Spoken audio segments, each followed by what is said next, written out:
Welcome to a new episode of Art Matters. I'm Wayne Quackenbush, your host. Today we're on location in Portsmouth, Rhode Island.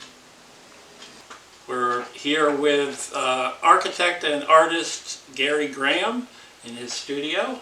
And Gary, welcome to the show and thanks for having us at your house. And welcome to the studio. Thank you for coming. And you've been on quite an adventure the last 5 years or so with doing a lot of watercolors. You want to talk a little bit about what got you started with that? Well, I mean, it can go way back. Yeah, we can do that. As I was trained as an architect, actually, way long time ago at University of Virginia, we had kind of a Beaux-Arts training in our educational process, and so I've learned to do washes and watercolor renderings and things like that, at least at the very earliest stages of my career. You probably had the equivalent of a foundation course where you had to kind of dabble in everything. That was what we did. You specialized in your architecture. Yeah. And so architecture, I mean, we learned how to draw.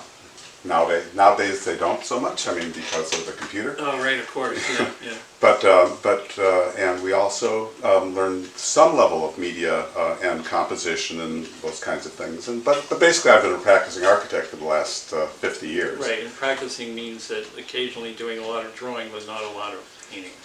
No, yeah, literally, and I think I from the time that I actually did a watercolor on the beaches of Spain when I was 21, right, many years ago. Mm-hmm. And until about 5 or 6 years ago, I may have painted 5 times. Mm-hmm. So really I wasn't an active painter. And I was a very active architect and frankly still am, and still have a practice. Right. And you're also teaching a lot. Well, that's one reason we're in Rhode Island. We were living up in Boston, Newton area, and we came down. I was adjunct teaching at Roger Williams University's architecture program, and about now in 2008, I became a full-time tenured professor or associate professor of architecture. Yep. And and teaching, and frankly, interesting. I mean, because when I had studio courses, that was the time that basically reintroduced my sense of drawing. I mean, because I had to communicate with students, and I used to take a bunch of yellow tracing paper and just sit there with my students, and I found I was really enjoying the drawing. Sure. Which I mean, there's a lot of kind of artistic aspects of being an architect, but that was really nice. Sure. And then 7 years ago, were you on a trip, or you made a commitment? Actually, I said I want to take a workshop, and so Susie and I, my wife and I, went to a workshop up in Land Grove, Vermont, put on by a friend of hers named Margie Samuels, who's quite a good teacher, and she's actually taught at the Portsmouth Art Guild. And that was the workshop, and then it was another year went by, and then we went to a second workshop in Land Grove. We enjoyed her, we enjoyed the food, we enjoyed the location. It must have been fun. It must have been like going on retreat. Land Grove is wonderful, and they built their program, so now they have really very well-known artists come to teach for a week, or basically 4-day periods. Yeah. And then the year after that, and then nothing happened. I didn't paint at all, and then nothing happened. And then we went to we said, well, let's be more adventurous. And so we went to I was looking online, and there was a program in Oião, Portugal, that was put on, and the artist's name was Graham Booth, who didn't know anything about him really, but sounds okay. Let's do that. So we went for a workshop with Graham Booth in Portugal. And that really was where my kind of re-emergence into very committed to just watercolor. Now, was it his teaching, or the location, or the combination? It was a wonderful. I found that the workshops are really wonderful for us. I mean, it's social, it's skill building, and it's in a tourism, I guess. I mean, you get to go to a really neat place and live there for 4 or 5 days and kind of really feel like you become a little bit more, kind of associated with what's going on. Yeah, and since I've known you, you've been very, very avid and active. And you, for instance, you just told me that you do a weekly session with your grandchildren through Zoom. And well, this is Monday for us. I don't know when it'll air, but and well, yes, that was yeah. and well, tonight at 7:30, which is 4:30 LA time, where Right. my grandkids are, we will put I get my camera set up in my work area, and we'll paint something together. Now you didn't do this before the pandemic, though. Oh, nothing, No, nothing, you nothing learned like. new skills since then, but you also participate in the Portsmouth challenges on the Facebook page, Absolutely, and you absolutely. also do plein air with the crowd. I do, yes. There's Portsmouth Arts Guild, because you on want location. Sundays we go out and almost no matter the weather, and we'll go And play. even in the winter time, you were doing it from your car. That's correct. That's amazing. And parking in the side of the road or in a parking lot and just painting inside your car with the heat on and the engine going. Yeah. But that's a lot of dedication. Now we need to start looking at some of your work. All right. Well, we'll talk about plein air. So Now plein air is, in case you need to know, is basically just painting outdoors from nature. and so this is about a month ago now. We went. Hold it vertically so Okay, can you Michael see? can see it.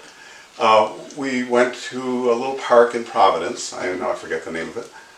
And just there was 4 of us, I think, painting that day, and I painted this scene, which is a scene in Providence and overlooking the buildings. And interestingly, right after that, the Portsmouth Arts Guild Challenge was a very similar picture. Yes. You know, so there's this, not this one, but We do. There's a lot of landscapes, But and that was a church steeple. Yep. And then this This was pretty much in the middle of winter. yep. This is a scene over at Colt State Park where they have the stables. Yes. And it was a cold day, but we just parked the car right in this location. And this was one of the PAG, or this happened to be a plein air painting. So that's how I catalog everything. I have they're either plein air and I take lots of workshops online also. Right. Which I could. Absolutely. Well, here's just an example of a PAG challenge. Mm-hmm. This challenge was probably within the last 2 months or so, I would say. Yeah. And I think the theme was more of a rural scene, and I think I may have put this in the recent show that was City and Country. Oh, right. City and Yeah, Country. yeah. Actually, so there's that. I have to say, Wayne, I since last March, I've painted at least 100 paintings. So I'm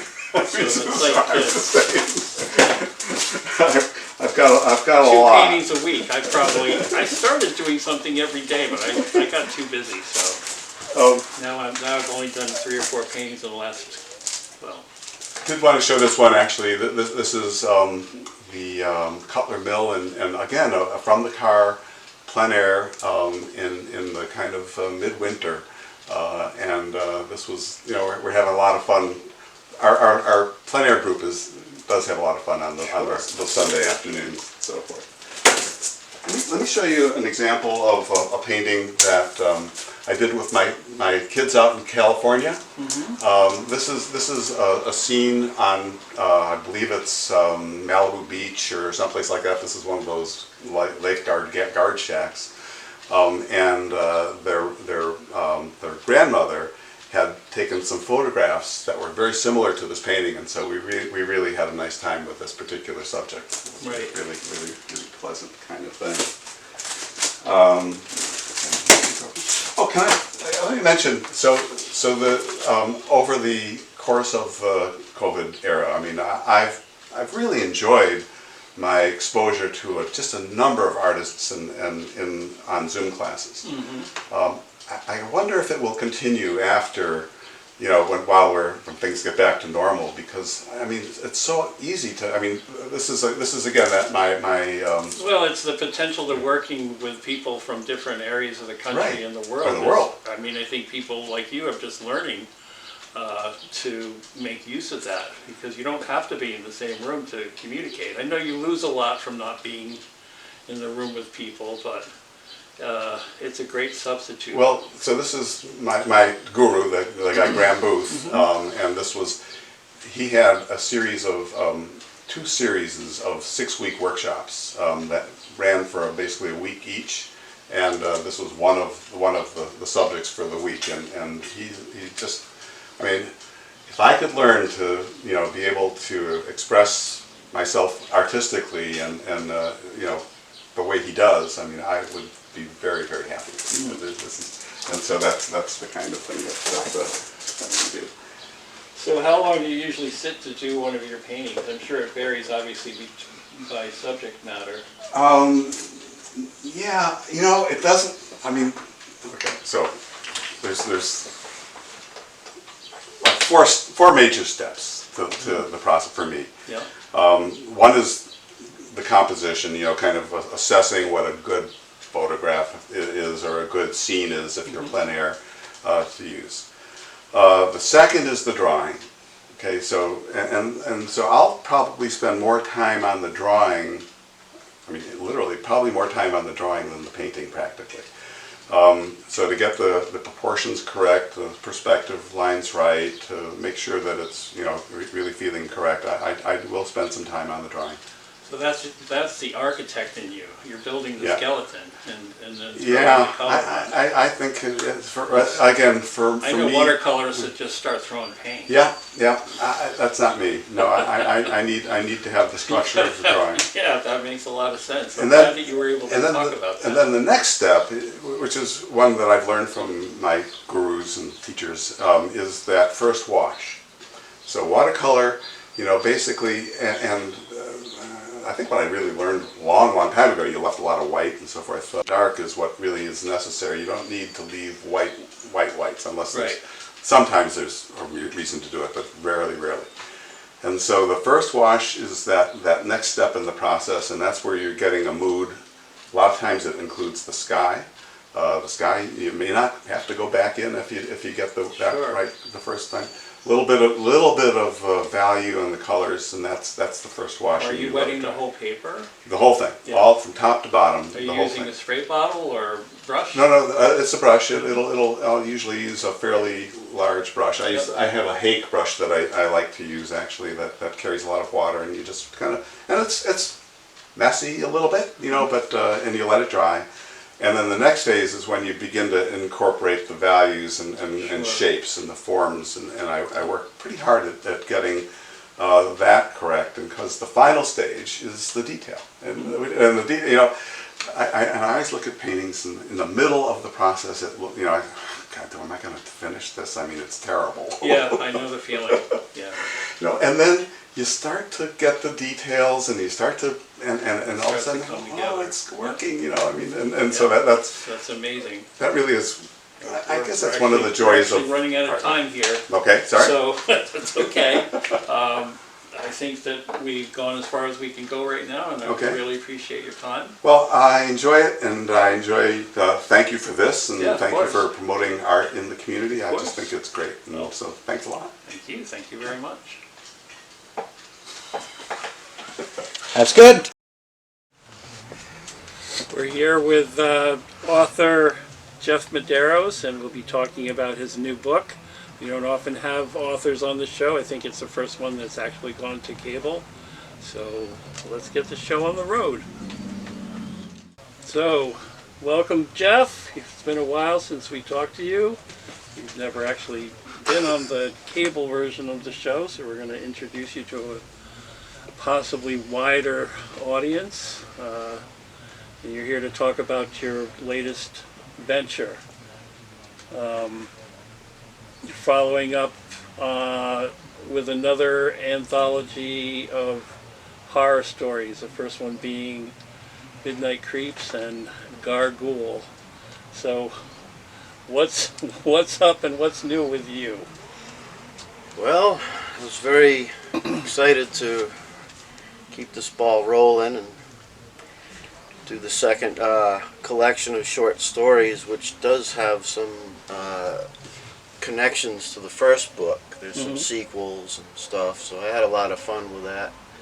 But not only that, artist Sasha Kuznetsov again did all the illustrations for all the new stories. Like so, more than 20, right? Oh, I believe there were 33 of them this time, yeah. Only 11 stories in this collection, but... Well, you have plans for a future fully illustrated edition. I do, yes.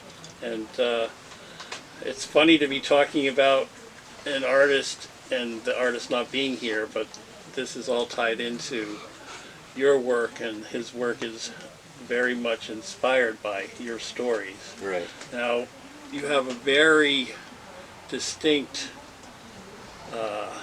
acknowledgement to Edgar Allan Poe in your work. Would you say that he's your biggest inspiration? Absolutely. I wouldn't be doing this if it wasn't for him. Him and Lovecraft really are my main influences.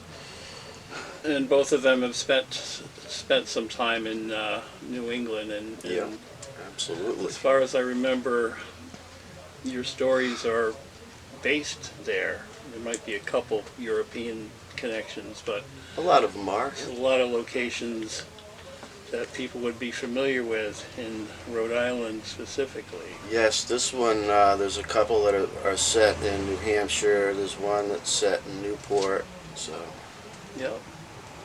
Now, did you want to give us a sample and then we can look at some artwork? sounds good. And you have a box there. You might want to hold that up so our kids at home can see what you brought with you.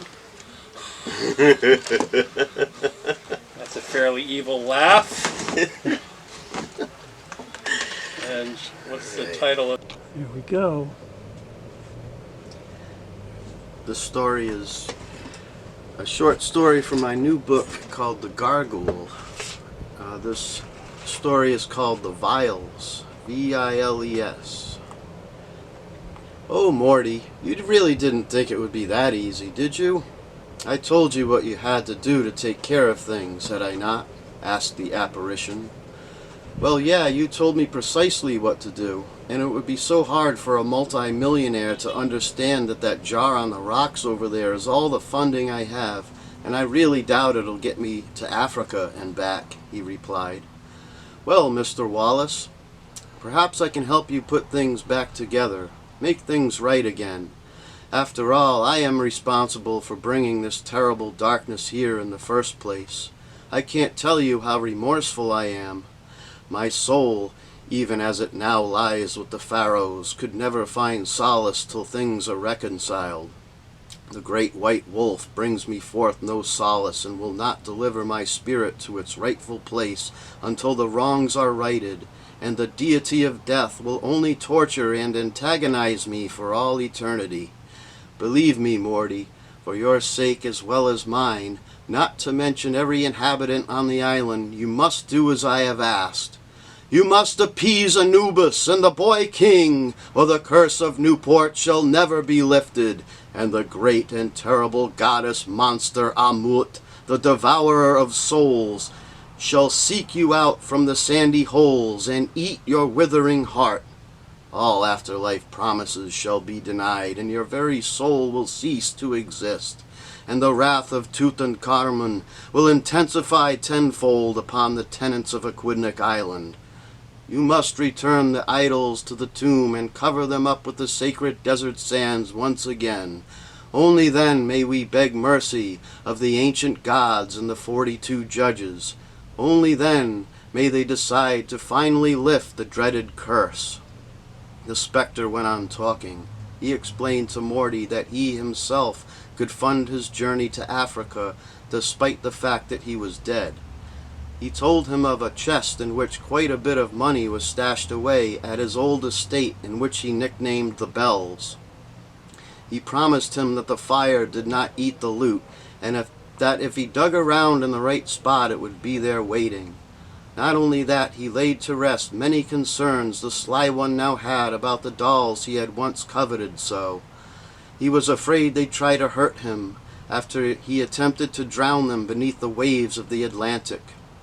The ghost explained that they would not harm him, nor would they impede him in any way with his efforts of returning them, for they only wished to go back to the sacred site in which they were originally created to protect. Morty agreed with the spirit before him. He was surely excited about the money he might find. He knew he had to leave town anyway, for they'd no doubt somehow blame him for the dead policeman and the boy's tattered body found dangling from the Ferris wheel. He thought then about the other places he'd like to see and how he'd never had the chance to travel to far-off exotic places. "They'll never find me in Egypt," he laughed to himself. Just before he was going to ask him another question, the apparition had vanished entirely, and Morty flinched as he saw his heavy jar of coins floating at eye level off to his right. The jar began spinning in place as it hung in the salty air. Round and around it spun, faster and faster, till at last it stopped its speedy revolutions and crashed upon the rocks. Morty leaned over the pile of scattered coin and shattered glass. He heard himself shouting aloud, "Whoa!" He froze then as he reached down to gather up his life savings. He was more than disturbed to find that each and every quarter, and there had to be at least $35 worth, were all lying eagles up. Not a single quarter displayed its head. On the bus, the nervous carney heard much excited talk of arsonists terrorizing the streets and alleys of Newport. It was said that 7 historic houses in random locations mysteriously burned to the ground at around 3:30 last night, which claimed the lives of at least 24 people. He heard the gruesomely disturbing tale of a man who slaughtered a married couple in their sleep that same night. Their severed heads were found in pots on the stove, and upon the front door was written in blood the twisted words of the maniac. The red dripping letters read, "Kill your landlord and live rent-free." It seemed as though some unexplainable madness was stirring. Even more disturbing, there were found circling the burned houses curious gatherings of hungry locusts and small snakes, which were later confirmed to be asps, an animal certainly not indigenous. In fact, they can only be found in the Nile region of Africa.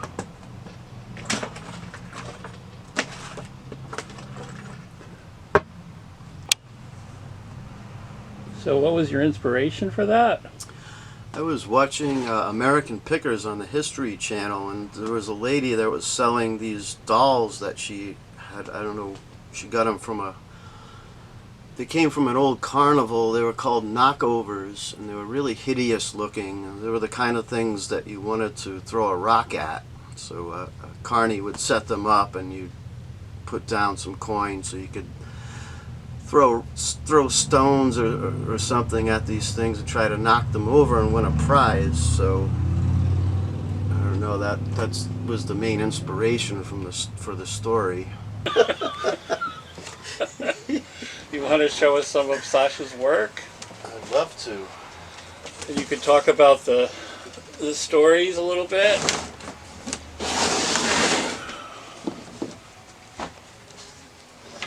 This one is the Barnacles of Aqua House.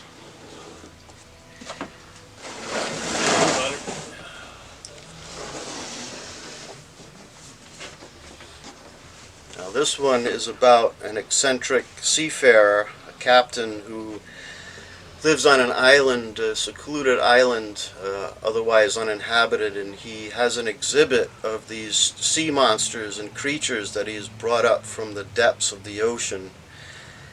And all this mayhem ensues as people go to visit the place and check out the creatures in his exhibit. Okay, we'll switch it out because we're running out of time.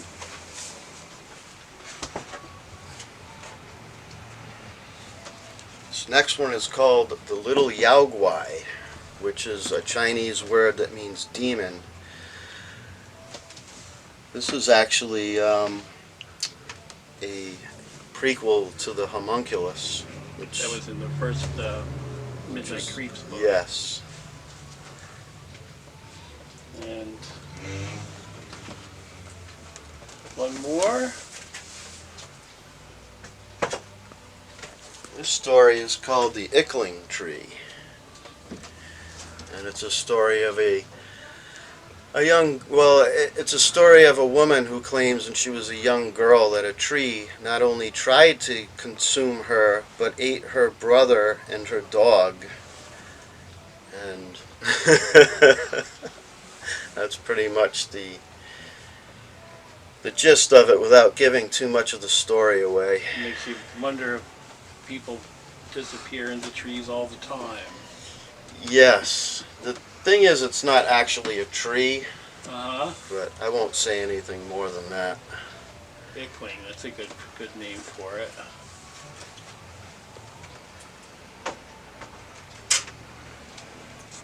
So are you making progress in getting towards a publication date? I haven't yet. It's only a matter of money, really. Yep, yep. When I'm done with the audio book for the Midnight Creeps, that's when I'll start. So Yeah, I guess we're getting close to that then too, huh? yeah, Very good. absolutely. Yeah. Hopefully, it'll be out within about a year or so. And are you still writing?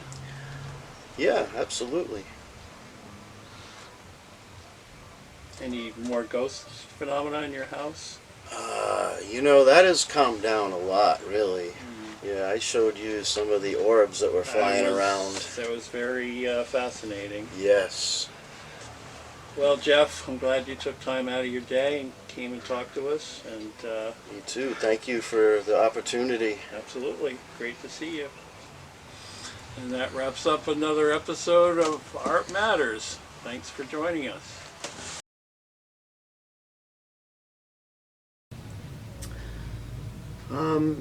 Yeah, I always like the idea of weird tales, and I think that's why I do what I do. I mean, I like to write in the distant past, from another time. I mean, it seems to me your one of your main objectives is to create anxiety in the reader. Yes. And you do a really good job of it. Do you think that the archaic voice helps you achieve that? That alien sense that you bring out? Absolutely, yeah. Now, I know that you're definitely a New England writer. You live up in Tiverton now. I'm not sure if you're from Tiverton, but you Newport. certainly have a unique view of New England, because if you read your stories, you'll find that nothing is safe. The house isn't safe. The beach isn't safe, especially. Roads, cemeteries especially are really dangerous. Even furniture's dangerous. Yes. Now, though, have you really felt that kind of sense of fear and paranoia living your life in Newport and Tiverton? Yes and no. I would say not really. However, I have lived in a lot of haunted houses on the island, and I've had a lot of supernatural experiences over time. And in fact, I keep saying that these are all works of fiction, which is mostly true, but there are some of these stories, 3 in fact, that are inspired by supernatural events that I lived through. You talk about the furniture, for example. One story in this volume is called In the Chair of Nightmare, and that is about a chair that has an entity of some kind attached to it. That was one of the ones that was inspired by reality.